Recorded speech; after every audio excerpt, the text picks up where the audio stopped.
Everyone, I'm Drex, and this is the 2-Minute Drill, where I cover some of the hottest security stories in healthcare, all part of the 229 Project Cyber and Risk community here at This Week Health. It's great to see you today. Here's some stuff you might want to know about. And what's shaping up to be one of the biggest corporate data leaks of the year, global consulting giant Ernst Young accidentally exposed 4 terabytes of client data on an open SQL database. The exposed records included internal spreadsheets and emails and client project files, some linked to financial services and healthcare accounts. The data sat exposed for weeks before a researcher spotted it and reported it. No passwords, no encryption, no access controls.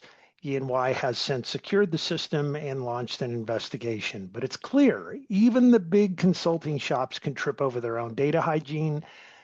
And I wonder, has something like this happened to your health system in the past? I've seen it multiple times.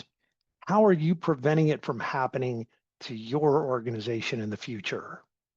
There's a really great story in The Guardian that takes us inside of India's emerging cybercrime villages, where whole communities have shifted from agriculture to online fraud. So there are places in India where local economies now revolve around phishing and investment scams and romance fraud. Young workers earn more money running phone banks and fake call centers than they ever did harvesting rice. And law enforcement crackdowns, they've tried, but it's been sporadic, and the sheer scale of these operations makes prosecution difficult, and call centers often pop back up within a day or two of being torn down. It's a great article to read and share with your teams and your families.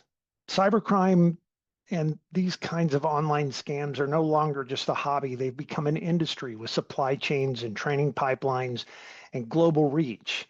And healthcare leaders need to think of this kind of fraud as being more like a factory and not really a one-off event. It's really big business. And finally, today, AI browsers, Perplexity and ChatGPT, have just launched their own browsers that can search and click and fill out forms for you. Those are all creating quietly a whole new class of security risk. TechCrunch has an article where researchers found that many of these tools are lacking sandboxing and data isolation controls, which means they can unintentionally expose cookies or session tokens or sensitive files as they roam the web or your device.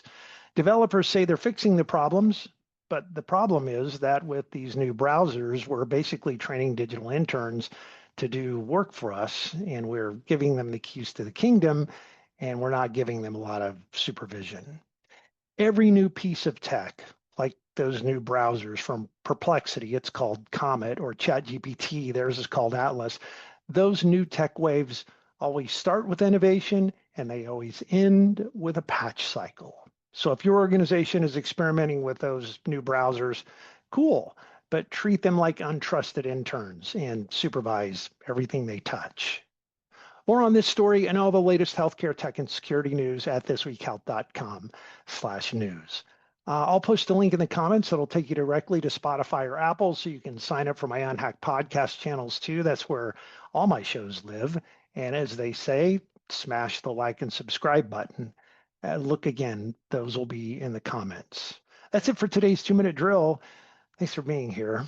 Stay a little paranoid, and I will see you around campus.